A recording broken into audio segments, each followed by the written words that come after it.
Advertencia.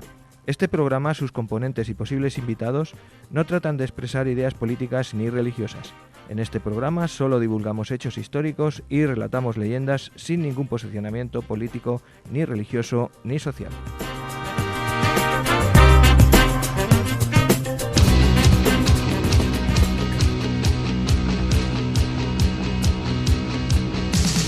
Hace mucho tiempo que se acabó, pero es que hay cosas que nunca se olvidan, por mucho tiempo que pase. Bueno, pues hoy me han dejado solo. Bueno, casi solo. La verdad es que mis compañeros hoy tenían distintas cosas entre manos, así que pues me he buscado una buena compañía y hoy vamos a hacer el programa entre esta buena compañía que tengo y yo. Y además va a ser sobre un tema que yo creo que es muy interesante, ¿verdad que sí, Masi? Digo yo. Está con nosotros otra vez y ya va siendo cada vez más habitual nuestro querido Masi Sánchez Ventosa. Y bueno, es que no sé qué me estabas contando antes del bolígrafo, que tenía su problema. Ah, vale, que ya tiene. Bueno, pues hoy vamos a... Porque además me ha insistido, y yo se lo he propuesto cuando me lo ha dicho, me ha insistido Masi en que ha encontrado bastantes cosas de la Casa de las Dos Puertas, que como todos los santacruceros sabéis es la casa que está al final de la calle Mayor, sobre la cual hay una leyenda muy chula, muy bonita, que no es una leyenda antigua realmente, es una leyenda que se hizo en los años 60, 70, un poquito antes. Dímelo a micrófono cuando quieras, que corrígeme, Masi. No, se hizo en los años 70. En los años 70. Está mal expresado. Se recogió. Se recogió. Sobre 1970, en un programa que era Primera Llamada a los Pueblos. Era un programa de Radio Nacional de España y entonces entre 4 personas, redactasteis y yo no tuve que ver en esa... No sé por qué me había aparecido tu nombre por ahí. Yo fui el que conté la leyenda. Ajá, o sea que... Yo fui el que lo conté. Sí. Pero luego ya, los nombres y eso ya fue Emilio Muñoz, el maestro, y doña Lola, la maestra, que había aprobado ese año las oposiciones y estaba en Toledo haciendo las prácticas. Ajá. Y para recoger el premio y todo eso, pues no me llamaron. Sí. O sea que me acuerdo perfectamente. Ajá. Esta misma leyenda se ha vuelto a grabar aquí en esta emisora, en Onda Plana, hace un par de añitos. Se ha vuelto a poner en antena con el mismo texto de entonces. Y bueno, pues nosotros conocemos fundamentalmente a la Casa de las Dos Puertas, pues por esa leyenda, pero realmente esa no es la historia verdadera de esta casa. Esa casa tiene mucha otra historia, porque además en esta leyenda todos tanto los nombres como los años en los que ocurre son inventados, son ficticios. Si alguien quiere recuperar esa leyenda, pues está publicada en muchos sitios en internet y se puede ver también, se puede encontrar aquí en nuestra radio, en los podcasts. Pero hoy sí que vamos a hablar un poquito de esa verdadera historia de la Casa de las Dos Puertas, ¿verdad, Masi? Sí.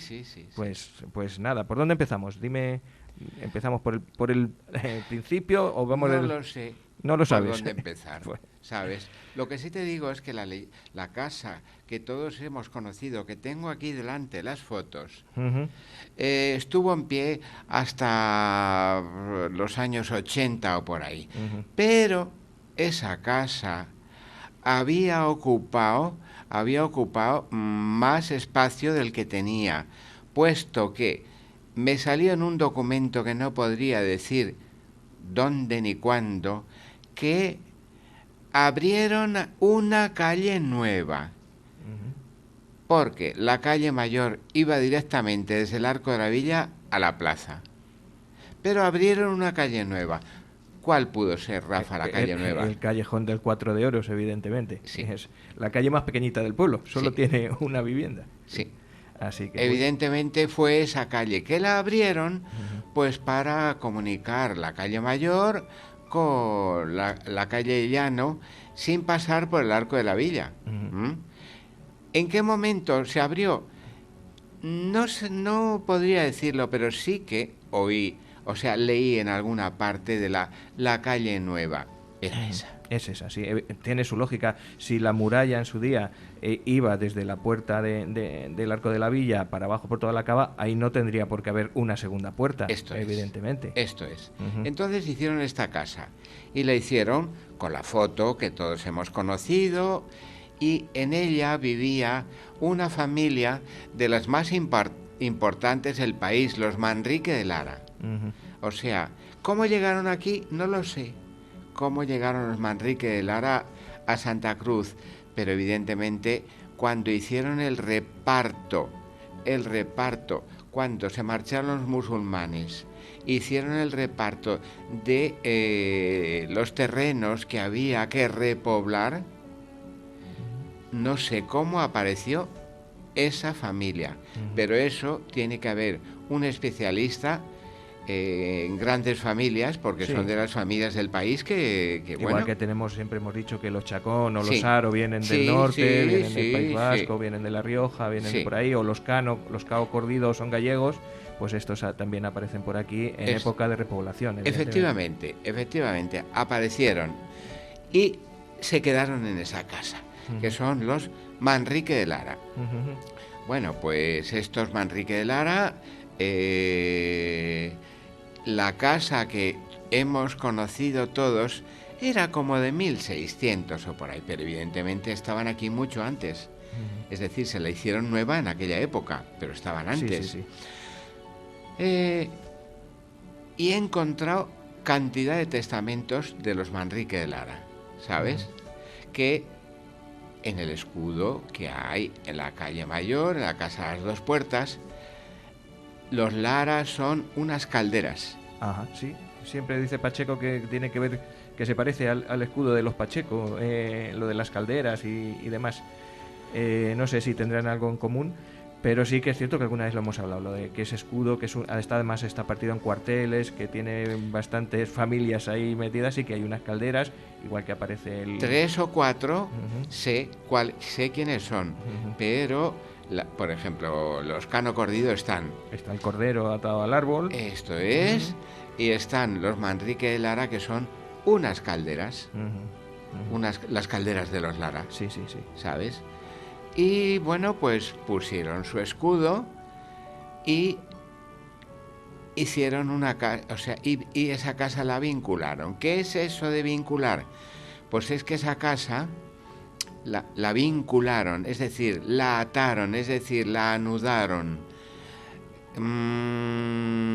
Alguien Ujú. en algún testamento dijo: dejo esa casa, creo un vínculo que ha de pasar, y dice las condiciones en las que crea ese vínculo. Ha de pasar a esta familia o a mi hijo mayor o como lo estipulase, porque no lo sé. Pero lo que sí sé es que esa casa estaba vinculada y acarreaba decir todos los años misas para el que lo hubiese, por el alma del que lo hubiese vinculado. Es decir, era una manera de solucionarse la salvación eterna. Para los que no entiendan esta terminología, más o menos vamos a decir que en un testamento, yo hago un testamento y digo, bueno, pues le voy a dejar la casa a mi primo fulanito, con la condición de que a lo largo del tiempo, tanto él como su familia venidera vaya a la iglesia y vaya pidiendo misas por mi alma y por mi salvación. Más o menos viene a ser eso, algo recogido en un testamento. Eso es, un vínculo, pero es que casi todas las casas de la calle Mayor estaban vinculadas. Pero es que todo el país estaba vinculado. Es decir, aquello no se podía tocar ni vender, porque a veces un vínculo lo hacían con una tierra, pero una tierra no se estropea. Pero una casa vinculada significaba que no la podían vender, pues porque eso era para misas. Sí, claro. Pero esa casa necesitaba un mantenimiento, una reparación, y al paso de los años las casas vinculadas estaban ruinosas y se caían, ¿sabes? Y a partir de las Cortes de Cádiz, a partir de 1812, que fue en España una verdadera revolución, puesto que ese tipo de cosas ya se podían desvincular, es decir, se podían vender, porque estaban muchas de ellas. Se dieron cuenta que eran bienes que desaparecían por sí mismos, a los que se les perdía cualquier tipo de beneficio. Esto es. Porque una tierra también podía estar vinculada, o un solar, o un alcácer, pero ahí estaba. Sí, la tierra se siembra, da su fruto, y al año siguiente se vuelve a sembrar y vuelve a dar su fruto, y así por los siglos de los siglos. Una casa no, es todo lo contrario. Una casa acarrea normalmente gastos de mantenimiento. Sí. Entonces, así es. La herencia era un poco silibina. Sí. Muy bien. De hecho, estas casas vinculadas acababan todas caídas, porque he estudiado documentos y bueno, pues es evidente que muchas de ellas acababan cayéndose. Bueno, pues esta casa estaba vinculada. ¿Quién hizo el vínculo? No lo sé, pero tuvo que ser un Manrique de Lara. Estos Manrique de Lara se casaban siempre con los Cano Cordido. En su escudo está eso. Luego hay otros elementos del escudo que no he identificado, porque la heráldica no es nada fácil, ¿eh? Como no sepas de quién vienen, es muy difícil de averiguar. Muy difícil. Bueno, pues allí estaban los Cano Cordido y estaban los Manrique de Lara. Sobre todo los Manrique de Lara. Y sí que ha llegado a mis manos un inventario de todo lo que había en aquella casa de patatús, o sea, inmenso. Inmenso, ¿no? Y además buenísimo, o sea, dices, pero ¿cómo podría haber tantas cosas y tan buenas allí? Entonces, pues voy a empezar por este inventario, porque me ha costado trabajo encontrarlo. Mucho. Sí, me decías fuera de micrófono que hasta esta tarde prácticamente no lo has podido localizar. Pero yo sabía que existía. Sí. Y puse al principio buscar el inventario. Bueno, pues entonces vienen... A ver, tienes aquí un montón de papeles. Vamos a ver. El inventario... Acércate un poquito al micrófono cuando lo leas y así lo oímos perfectamente. Me gustan esos cuadernos que tienes ahí, cada uno con su numerito. Ese es el 30. No. Este es el cuaderno 30, página 16, 17 y el año. Es decir, que esto ha ido surgiendo, y al principio del cuaderno, al principio del cuaderno tienes un índice con lo que con todo lo que contiene. Todo esto, para los oyentes, manuscrito, o sea, que nadie se piense que todo manuscrito, o sea, es un trabajo... Bueno, esto es un censo de esos que dices tú, es un trabajo interminable. No, de hecho me han entrado muchas prisas, porque yo no sé si voy a poder acabarlo. Bueno. Sí, mira. Vamos a ver, vamos con ese inventario. El 1710. Estamos en 1710. Pero era el fin de doña Gabriela Manrique de Lara, vecina de Santa Cruz, casada, o sea, de la casa a las dos puertas, que estaba casada con Gabriela con un Gabriel, Francisco Cano Cordido, de la casa de los Monje, de la calle Mayor. Es decir, dos grandes casas se unieron, y entonces esta Gabriela vive en casa propia, si bien habitan personas extrañas. Esta doña Gabriela vive en Madrid y mandó al cerrajero Manuel López Loriente, es decir, los herreros, los Loriente, los marinos, reconoció sus muebles, los guardó en una habitación cuya puerta clavó y firmó el documento estupendamente. La tal doña Gabriela escribía maravillosamente.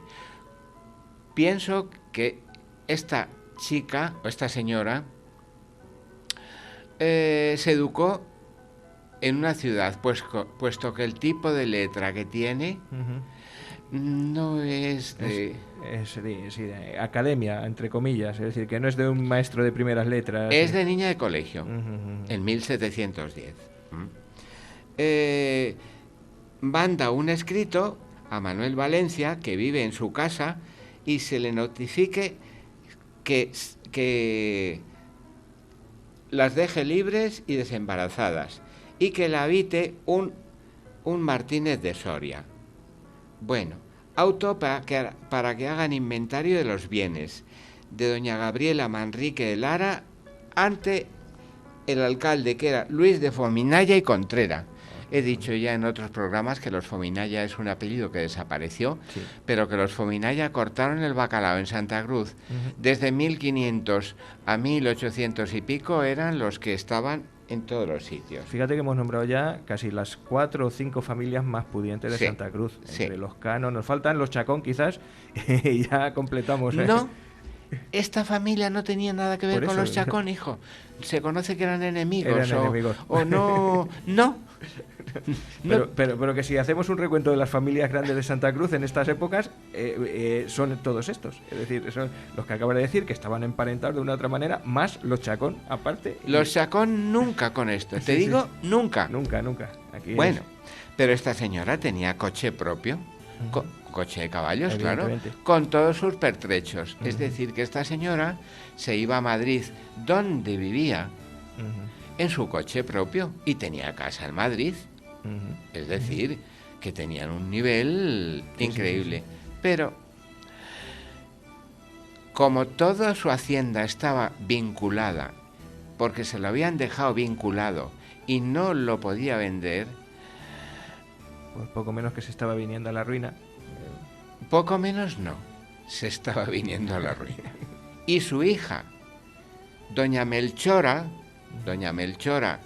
Cano Cordido Manrique de Lara, que vivía en la Casa de las Cadenas, estaba arruinada, pero arruinada por completo. Sí, fíjate, lo que es tener la abundancia y no poder tocarla. Sí, pero era una abundancia vinculada a toda, que no se podía vender. Estas grandes casas estaban así, todas, Rafa. Sí.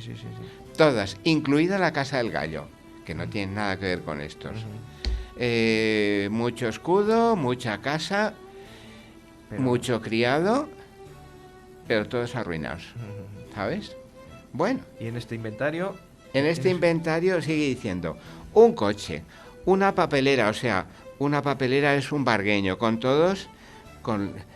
los travesaños de hierro, una tarima de pino, las tarimas, es que en todas las grandes casas había una tarima con una alfombra donde se sentaban a coser o a hilar las señoras.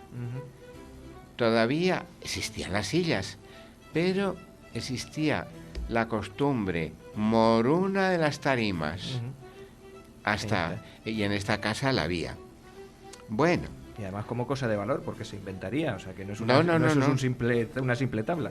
Un repostero viejo con las armas de los Cano, es decir, que las mismas armas que estaban en la calle, en el escudo, tenían su repostero. Un estoque alemán con su guarnición, un relicario con vidriera, una pintura de un emperador sin marco, un retrato de Carlos II. Mira por donde aparece ahora. Claro, es el de la época, evidentemente. Carlos II muere en 1700, ¿sabes? Entonces, estas grandes casas tenían un retrato suyo, pero hasta ese nivel. Quizá por eso aparece también el toisón de oro en la Casa de la Cadena, ¿no? La puerta de la Casa de la Cadena tiene, por la parte de detrás, siempre hemos dicho que está el toisón que pertenece a los Austrias realmente. Sí. Y Carlos II es el último de los El Austrias. último. Claro. Y esa casa, bueno, un retrato de don Diego Cano. Ese retrato de don Diego Cano me parece que estaba en la casa de César. Y que es inencontrable, puesto que sus sobrinos y herederos no son nada amables ni nada accesibles. Sí. Ahí creo que es creo recordar, no lo sé con toda seguridad, pero creo que es Fermín Caballero el que habla de los Cano en un libro. Sí, señor, sí, y señor. hace referencia Pues sí, a señor. estos mismos cuadros que los tienen en Extremera. Sí, señor. Ujú. Porque cuando yo estuve preparando el programa de Juan Cano y de Melchor Cano, apareció esto y decía que bueno que había un cuadro que confundían, que era de Francisco Cano realmente, o Diego Cano, pero que lo habían confundido como que era Melchor Cano, y no era Melchor Cano, era este Francisco o Diego Cano, y se hablaba de la casa de César en Extremera. Luego, ¿tú lo has visto? Yo el cuadro no, físicamente no, yo lo que he leído... Es que yo le podía haber visto porque yo tenía mucha amistad con don José María. Ajá, sí. Pero lo vi allí, como vi la casa entera, Ujú, y bueno, pues es de esto que lo dejas así, pero sí que le vi, ujú. ¿sabes? O sea, realmente existe, claro, y si además lo documenta Fermín Caballero. No, sí, sí, Ujú. sí, sí. Que además ese retrato, ¿sabes dónde estaba? En la casa de los monjes.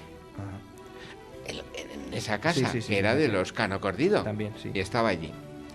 Luego, una cama de nogal, un velón grande con 4 mecheros, muchísimas pinturas religiosas, un dosel labrado de colores, una Nuestra Señora de bulto vestida, un escritorio, o sea, un vargueño con 14 gavetas, un modelo de San Sebastián, es decir, un San Sebastián de bulto.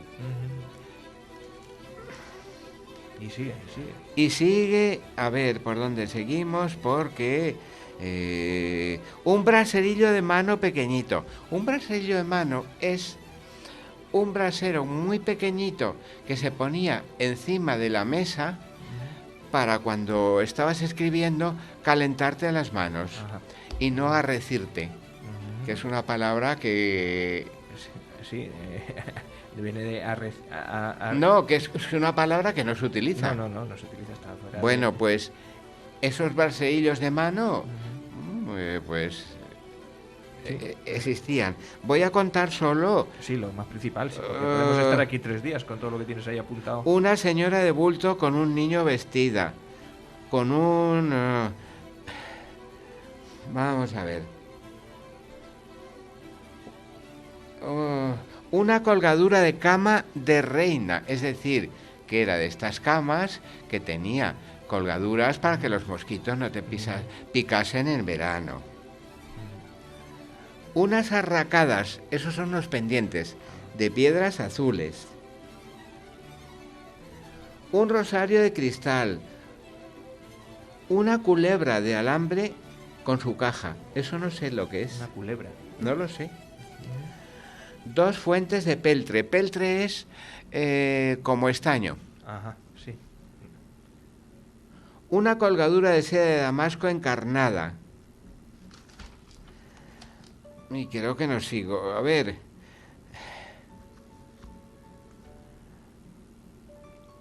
Una espada toledana. Un repostero grande bueno. 2 frenos de mula. 7 reposteros viejos pequeños. Un retrato de la reina francesa. Un retrato de don Diego de Lara. Un niño de Jesús de bulto. Una urna de reliquias.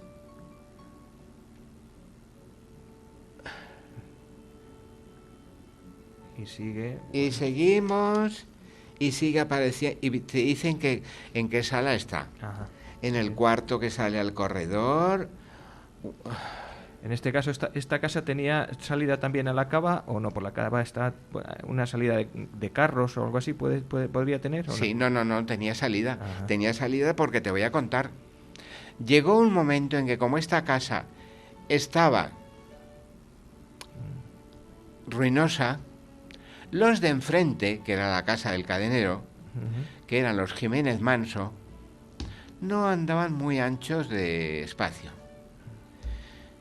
Y llegó un momento en que compran el pajarón de Lara, como estos eran los Lara, Sí, compran el pajarón de Lara, que era la casa de César. Ujú. Perdón, no, la casa de los Fredes. Ajá. La casa de los Fredes Sí. era un trozo una de la parte. casa a las dos puertas y yo llegué a entrar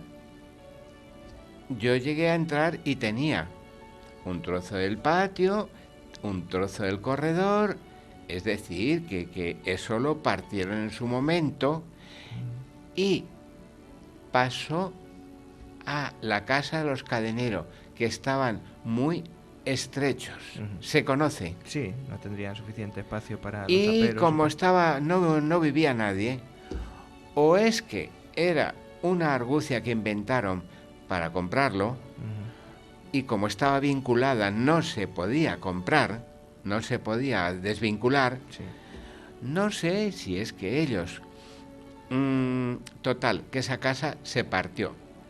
A la casa de los Fredes entré yo en los años 80 y te aseguro que era muy fea, ¿eh? No, tenía mucha presencia por fuera, Sí, pero por dentro muy fea. a lo mejor pues incluso eso es que realmente no fue una casa en su momento, sino que No, se hizo un trozo después, de la claro. otra. Entonces, digamos, de alguna manera se habilitó como vivienda de aquella manera. Esto es el pajarón de Lara, ¿sabes? Pero sí que se llamaba de Lara porque es los que habían Era vivido el suyo. allí toda la vida. Bueno, pues las dos casas, la de las dos puertas y la casa con escudo y torrecita de los Monge se unen. Esas dos casas se unen. Y la heredera fue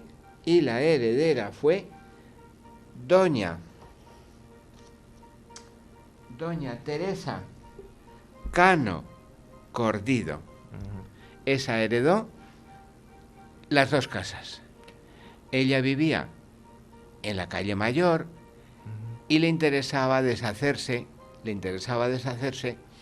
de la otra, puesto que se iba deteriorando poco a poco, pero no podía. Por lo que volvemos otra vez. Es una herencia envenenada. Sí, porque estaba vinculada. Pero sí que me ha salido el testamento de esta María Teresa Cano Cordido, porque esta mujer sale continuamente. Cano Cordido, Ya en este momento Manrique de Lara. iba a decirte eso, empiezan a desaparecer el Manrique de Lara, al ser ya el segundo empieza a desaparecer. Desaparece. Claro. Con esta mujer desaparece. Era María Teresa Cano Cordido Manrique de Lara, que ésta se casó con un Fernando Cobo y Caja de la Fuente Pedronarro. Por lo tanto, ya los descendientes de esa casa eran los Cobo y Caja, ¿sabes? Bueno, pues esta mujer hace testamento y dice que quiere que la amortajen con el hábito de la Virgen del Carmen, quiere que la entierren en un ataúd que en aquella época, ya estamos en 1813, no era habitual, no era habitual. Y quiere que la entierren debajo de la lámpara de la Virgen de los Sábados, que se halla inmediata al altar del comulgatorio de San Miguel. ¿Dónde estaría ese comulgatorio? No se sabe. No se sabe. Pero era un altarcito especial para comulgar. Por eso es interesante leer los testamentos, porque siempre te aportan datos de cosas, Sí, como en este aquí, caso nos el dice dónde comulgatorio. está, claro, y aquí hay un comulgatorio, dónde está enterrada esta señora, porque claro, se perdería el nombre de la lápida o no aparecería en su lugar, y eso da pie a situar las cosas cada una en su sitio. Por Porque eso- si apareciese esta lápida con el nombre de esta señora, sabríamos exactamente dónde está ese comulgatorio, evidentemente. Efectivamente, por eso yo estudio los testamentos, no porque me interese saber lo que tienen, sino porque te da muchos datos de cosas. Bien, dice, y si no hay lugar, o si no hay cabimiento, será junto a las gradas del altar mayor, Ajá. del altar mayor de la iglesia de San Miguel. Sí, hablamos de San Miguel, claro, al hablar de la Virgen de los Sábados, San Miguel, evidentemente. Sitios donde están enterrados todos los de mi familia. Es decir, los Manrique de Lara se enterraban allí. Y como ella es Manrique de Lara de segundo, Sí, sí. pues donde están los de su familia. El cadáver será conducido por 6 pobres de solemnidad y se les dará 8 reales a cada uno. Es decir, estaban deseandito Sí. que se muriese alguna persona de este tipo porque ese día... Tenían trabajo. Sí, Sí, ese día salían de su pobreza, de solemnidad. Por ese un día. momento. A la persona que me amortaje se le dará un jubón de estameña y un faldellín de bayeta, encarnada de mi diario uso. Es decir, de lo que ella usaba a diario, se le dará a la persona que la amortaje. Una manera de deshacerse también del ajuar. No, Rafa, entonces no era una manera de deshacerse, entonces era un premio. Ya, me pero- refiero a eso, me refiero en vez de que, pues mira, pues a esta mujer en vez de pagarlo en moneda, le damos esto que le va a hacer más falta y más ilusión seguramente, porque Sí. era ropa buena, claro, No, la que no, no es tenía que- el vulgo. Es que la ropa siempre fue muy apreciada, ¿eh? Claro, claro. En mis días, hasta los años 60, yo sé que determinada gente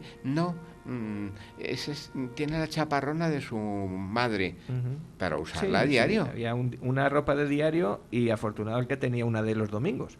Esto es.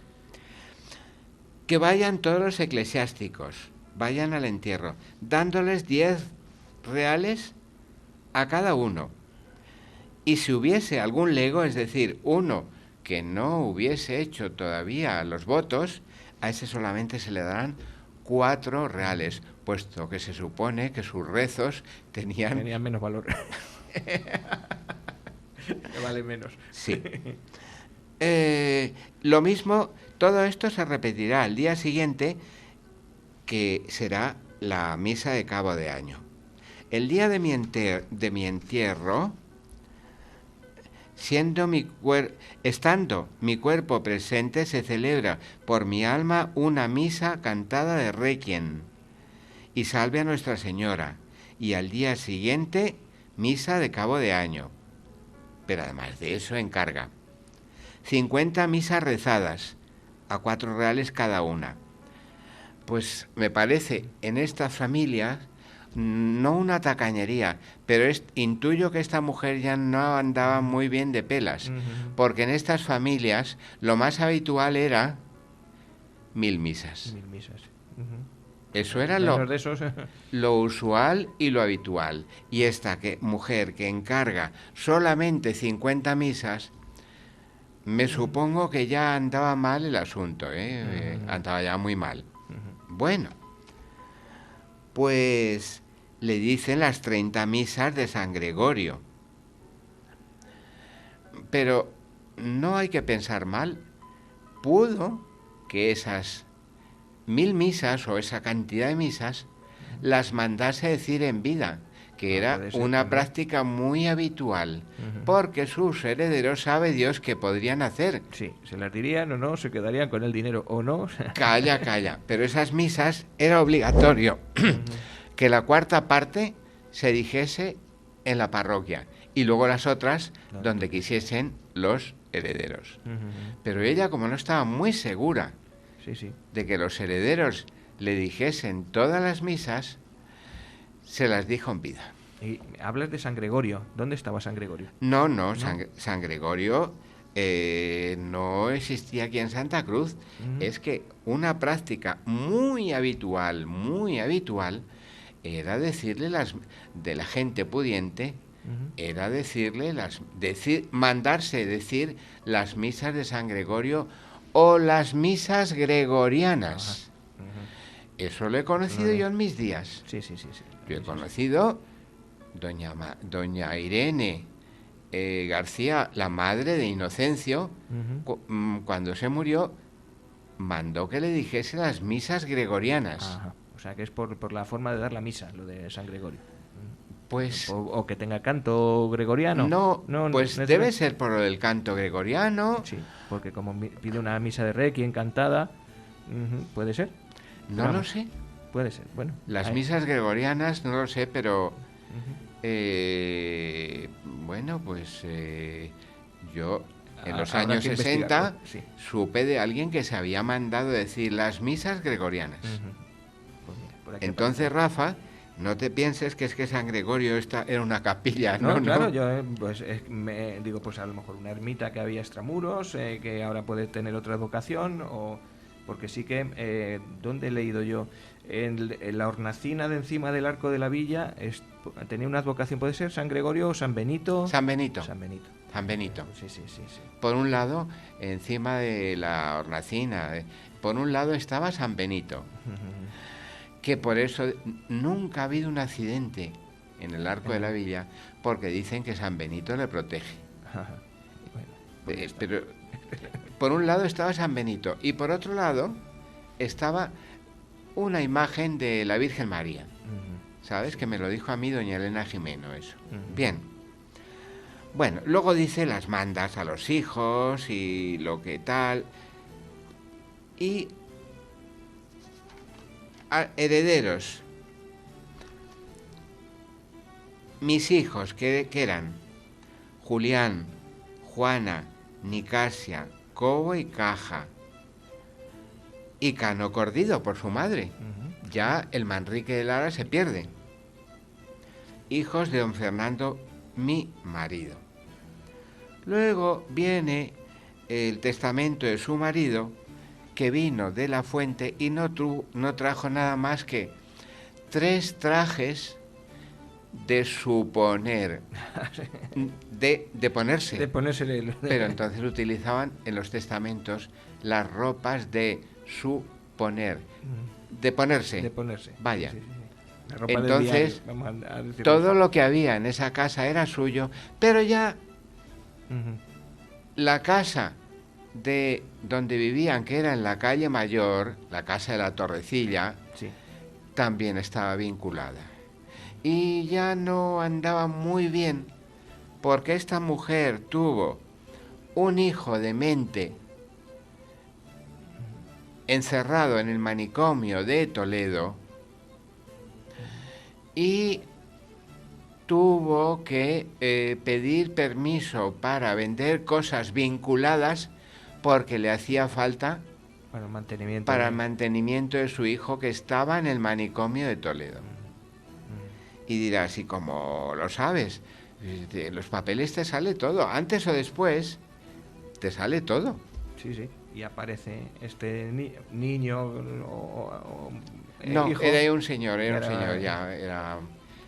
Y claro, pues lógicamente en el manicomio necesita su dinero, no va ahí cualquiera.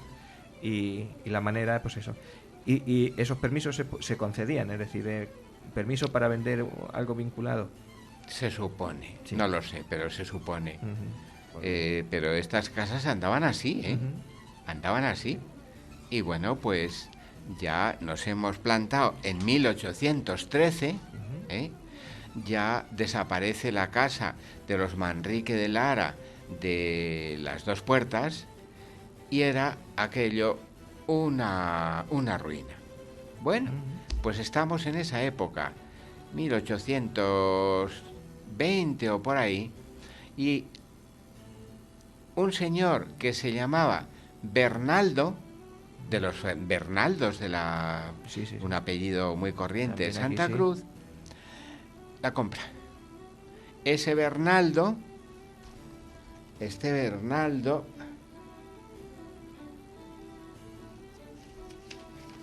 a ver, Vamos a otro papelito, a otro cuaderno, a otro folio. A ver si- ese Bernaldo, Manuel Esteban Bernaldo y Fernández Tirado, Ujú. esos por los Fernández Tirado tenían muchas pelas, porque sabes, los Fernández Tirado eran los que compraron el parador de la plaza. Ah, que ya hablamos, ya tuvimos un programa sobre el parador. Esos eran de pelas, porque los Bernaldo no lo eran, Ujú. ¿sabes? Los Bernaldos eran de curas, y curas y curas, ¿sabes? Sí. Bueno, pues este Manuel Esteban Bernaldo Fernández Tirado se casa con una Rosalía López Recio, que esos López Recio es la casa de mis primos Siros del Coso. Y bueno, se van a vivir a la calle Mayor, y esta Rosalía iba a tener un hijo, pero se conoce que estaba mal, o se puso mal, y hizo testamento, y en el testamento te dice al hijo o hija, hija, que tiene que nacer, El nonato. no nato, le deja sus cosas. Bueno, pues entonces lo que le dice el hijo póstumo que dé a luz mi mujer. Bueno, pues su mujer dio a luz un hijo que era don Manuel Fabriciano Bernaldo López Recio, que ese está enterrado en orilla del Panteón de los Navia, en una lápida vertical que pone católico ferviente, ciudadano independiente. Sí. Que Amalia Avia en sus memorias lo cuenta, porque a todos nos llama la atención. Sí. Y era muy católico, efectivamente. Ese hombre, cuando se quedó viudo, se casó. No, calla, no. Su padre, cuando se casó viudo, se hace clérigo. Sí. Y esto ya por tradición oral, Cari Monge me contaba que ese clérigo decía misa en San Miguel. Por eso las casas de las dos puertas se llama también la casa del clérigo, del clergo. Clergo, sí. Decía la Nos gente. hemos comido la I, pero es del clergo. Del clergo. Y decía, porque hay que venir limpios a la iglesia, porque si viene sucio, es que le echo a la calle, aunque sea mi hijo. Que sea mi hijo. Porque el clérigo tenía un hijo. Claro, evidentemente, sí. La historia, recomponiendo todo esto, es decir, la mujer hace testamento porque se encuentra mal. Sí. Al nacer el niño fallece. Sí. Evidentemente, este niño crece, se hace mayor y el marido vuelve a bueno, una vez enviudado, se hace cura. Sí. Y este es el se hace clérigo. Pues esa casa, la casa de las dos puertas, se llama también la casa del clergo. Clergo. Del clérigo, ¿sabes? Sí. Y bueno, pues ese hijo, pues no he podido investigar mucho, puesto que en la fecha que nace es de los libros que se quemaron cuando el tío Funes, y no he podido investigar mucho. Pero bueno. Nos falta documentación ahí que... No, pero sí que pone católico ferviente, ciudadano independiente. Que Amalia Avia lo cuenta en sus memorias. Sí. ¿Sabes? Bueno, pues... espérate que Estamos transitando el siglo XIX. Sí, ya estamos transitando al siglo XIX, pero... te quiero contar.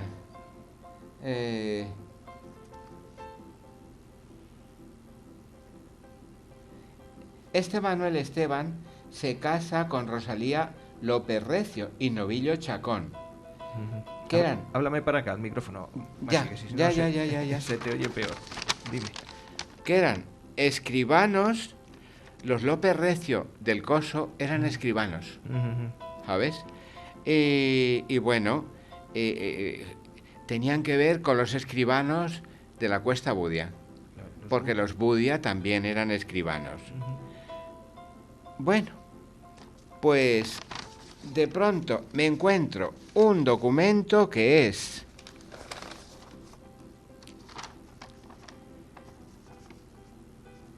que este Manuel Fabriciano Bernaldo compra dos cosas. Compra a María Teresa Cano Cordido y Ulibarri Gamboa la casa de las dos puertas con el escudo. Y luego compra la casa de Feli Loriente, ahora de Benito. Los Pichichán. Esto es. Se lo compra a doña Valeriana Saavedra y Mena, la adúltera. Esta doña Valeriana estaba casada con un Chacón, Jerónimo Chacón, y tenían unos ciscos. Esta doña Valeriana, como era del Estado Noble, no iba a la cárcel, pero la tenían encerrada y vigilada en casa de doña María Teresa Cano Cordido, y no podía salir. Pero mira por dónde el marido muere y hereda a doña Valeriana. Esa doña Valeriana ni viene al pueblo, manda a alguien para que la venda. Pero ya es la casa de la Feli, Sí, sí, sí. que era distinta, y juntan las dos. La casa de la Feli y el Oriente y la de las dos puertas, que va a parar a los Bernaldo. A los Bernaldo. Y bueno, pues nacen entonces a ver, Victoria Bernaldo, que se casa con un Peña, con Cándido Peña. Cándido Peña, pero el abuelo. Sí, claro, es que claro, son varios. Son Cándido. Luego el hijo aparecen es varios. Cándido Peña Bernaldo, que esos ya viven en la casa de Sierra.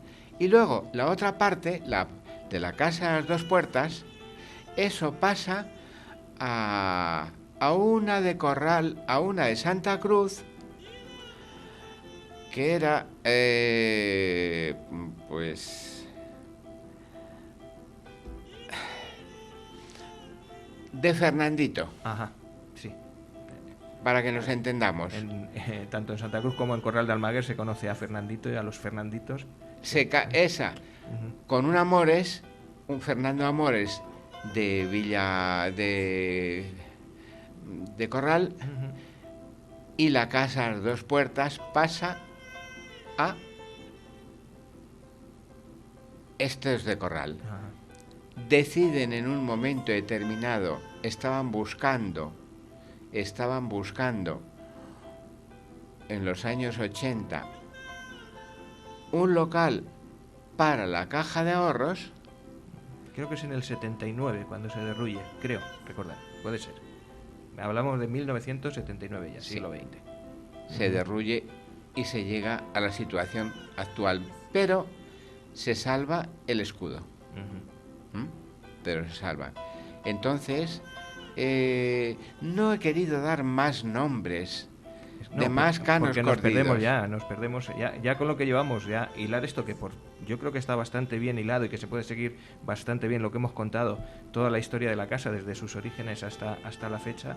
Si vamos metiendo más personajes No. a un lado y a otro, lo vamos a ir perdiendo. No, tengo muchos Entonces, datos, pero no, porque consigues el efecto contrario. Sí, que Que se pierdes. pierda la gente. Se enmaraña, se enreda y se pierde. Yo creo que esto le va a resultar muy interesante. Pues, por ejemplo, a mi amiga Amor Baos, la hija de Feli, que supongo que esas noticias sobre su casa puede que aparezcan. Sí, claro. Y bueno, pues a los Pichichán, por ejemplo, pues también tener una noticia de los orígenes de su casa, también. En cualquier caso, y esto es una pregunta que no sé si la sabes contestar, ¿aparecía en el origen de la casa las dos puertas, es decir, los dos sitios, la puerta original y el escudo sobre la otra? ¿O eso es producto de...? No, producto de los años. Pues la debieron modificar y necesitaban hacer otra puerta por algún motivo, y luego ya se aplicó la leyenda. Como salgas por esta puerta, no vuelves a entrar, y se abrió otra. Pero sí que la unieron dos casas grandes, la de la Feli, que espérate, que eso lo tengo aquí. Los Loriente, por un lado. ¿Que son No, ellos? espera. Vamos a ver si encontramos esos papeles. Y si no, pues nada, lo dejamos ahí en ese momento.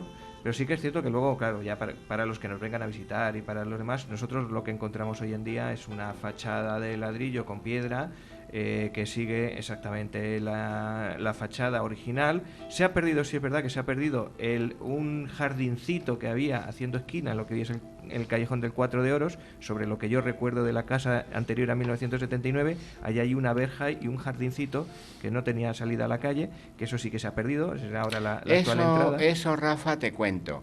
Encima de ese, en una esquina, había una cruz. Es que alguien se escondió y le mataron. Ahí. Y para que no volviese a esconderse nadie, hicieron esa especie de jardincito. Ajá, sí. ¿Sabes? Que en esta fotografía de aquí se ve. Estas fotos me las tienes que dejar más para ponerlas luego en el programa de YouTube.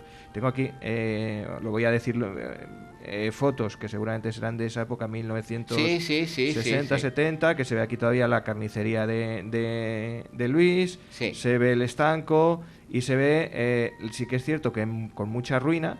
La torre presenta unas ventanas con ruina y sí se ve esta tapia en este jardincito que no tiene salida, como digo, que es la que dices tú, que se hizo esa tapia para evitar que en ese esconce de la calle se escondiese la gente.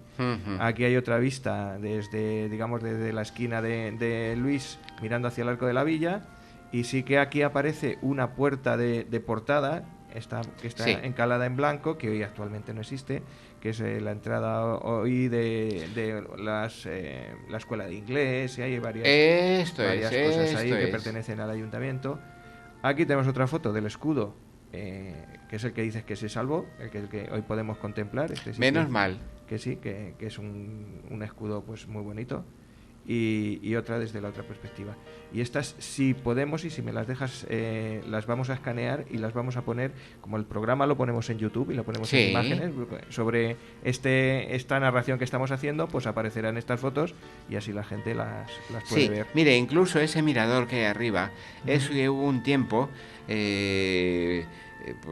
no te creas, sobre 1900, que se puso muy de moda hacer corredores, y es este corredor que se ve aquí. Sí, que además tiene unos ventanales grandes que dan a las dos calles, las dos calles, tanto a la calle Mayor por un lado, como a mirando hacia el Arco de la Villa a la otra, y sí que debería ser espectacular. Eso hoy no se conserva porque hay lo que es realmente el segundo piso del edificio, que son viviendas particulares. Ya decimos que la caja... Hoy, no sé cómo se llama ahora, si Global Caja o Caja de Ahorros. Yo tampoco he perdido la pista, ya Banco de Castilla-La Mancha, como se han unido y reunido, pero el caso es que hay una entidad, en los bajos, digamos, hay una entidad bancaria y unos departamentos o despachos o habitaciones que pertenecen al ayuntamiento, con fines educativos, culturales, administrativos, y la parte de arriba son viviendas particulares, y es lo que podemos contemplar hoy. Y entonces, pues eso es lo que tenemos. Pues esto es interesantísimo, Masi. Este relato que hemos hecho, que no está escrito en ningún sitio, pues aquí queda constancia. Mira, tengo aquí, escucha.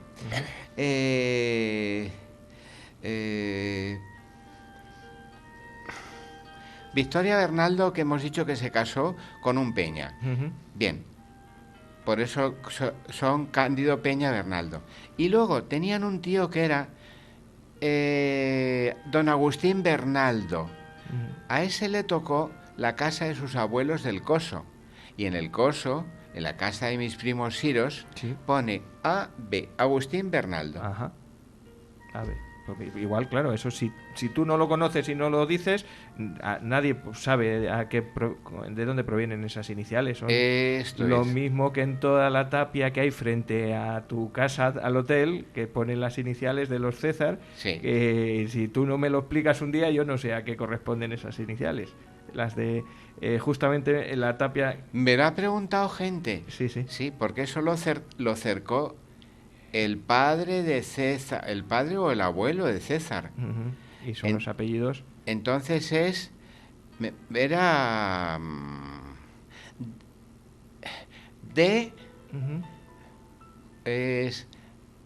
Díaz Aedo. Díaz Aedo. Díaz Aedo. Pues eso, cualquiera que baje, en este caso estamos hablando de la avenida Castilla-La Mancha, nada más que pasar el semáforo a la izquierda, ahí están esas iniciales que son del que lo construyó. Bueno, Muy pues bien. este Agustín Bernaldo, le llamaban Botija. No sé si es porque tenía el monte de los Botija, que luego fue de los Jimeno, o no sé si es que al hombre le llamaban Botija, ¿sabes? Pero eran dos, tuvo dos hijos. A Rosalía Bernaldo le tocó la Casa de las Dos Puertas y a su hermano Agustín la Casa de la Feli. Ahí la partición esa que... Sí. Que antiguamente fueron dos casas, ¿eh? Sí. No hemos hablado en ningún momento de que fuese aunque fuese una única propiedad, o sea, que perteneciese a la misma persona, pero realmente son... Habían sido dos casas. Sí. Dos casas.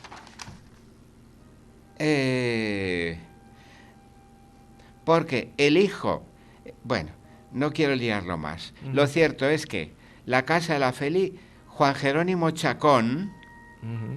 de los Chacones, de la calle Chacón, no, del cuartel de la Guardia Civil, ese se hizo con ello. ¿Por qué? Porque estaba ruinosa y como los otros estaban arruinados, las 4 chavos se hizo con ella.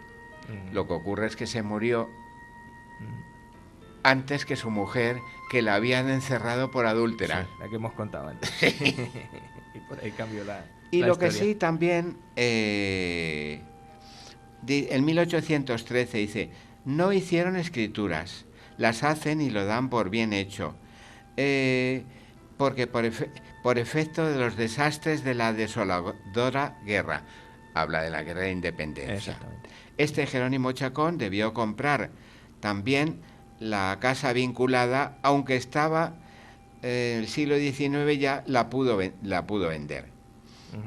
Pues hasta ahí. Me voy de unas cosas a otras, pero lo he preparado así. Sí, no, yo creo que ha quedado muy bien, más y yo creo que ha quedado sobre todo claro.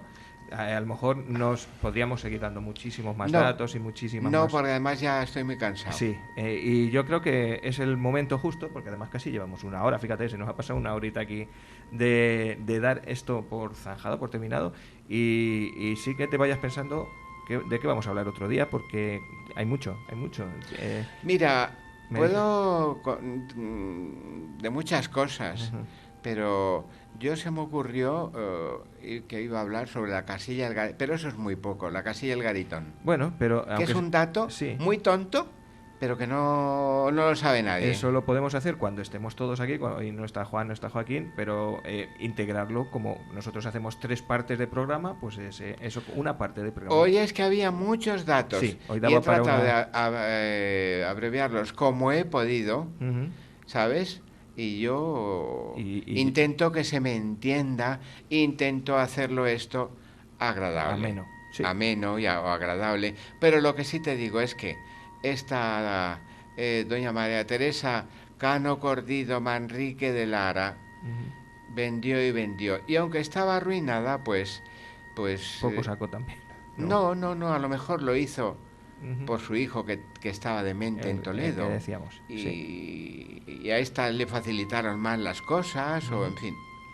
Pues muy bien, pues ya está. Pues hasta aquí lo hemos llegado. Así que os voy a ir poniendo nuestra sintonía de despedida y voy a despedir a Maxi.